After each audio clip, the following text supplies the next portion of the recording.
ডোডাবিট্টা পিক্সের ওই অপূর্ব সুন্দর দৃশ্য, উটিরা একদিক থেকে কুন্নুরের ভীষণই সুন্দর লেগেছিল। ডোডাবিট্টা পিক্স থেকে তারপর বেরিয়ে এসে আমরা চলে গেছিলাম ডাইরেক্ট টি ফ্যাক্টরি ভিজিট করতে। আর ডোডাবিট্টা পিক্সের বাইরে কিন্তু তোমরা প্রচুর শপিংয়ের জিনিস পাবে ছোটোখাটো। তো এখানে আমরা টি ফ্যাক্টরিতে চলে এসেছিলাম। টি ফ্যাক্টরিতে গিয়েও আমাদের ভীষণ ভালো লেগেছে, কারণ এরকম কোনো ফ্যাক্টরির ভিতরে আমি কখনো আগে যাইনি, যেখানে কিনা নিজের চোখের সামনে একদম চা পাতা শুকনো করা থেকে শুরু করে চায়ের পুরো প্রসিডিওর একের পর এক দেখানোর পরে সেটাকে প্যাকেটিং করা, ওজন করা, সমস্ত কিছু নিজের চোখে দেখেছি।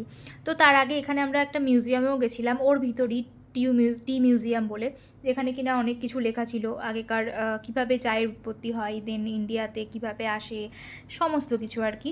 তারপর এখানে আমরা একের পর এক সমস্ত প্রসিডিওরটা দেখেছিলাম। আর এই পুরো অভিজ্ঞতাটাই একটু অন্য ধরনের ছিল, কারণ এরকমভাবে একটা ফ্যাক্টরিতে গিয়ে পুরো প্রসিডিওর দেখা একটা প্রোডাক্টের ভীষণই একটা অন্য ধরনের এক্সপিরিয়েন্স। তো আমার তো ভীষণই ভালো লেগেছিলো।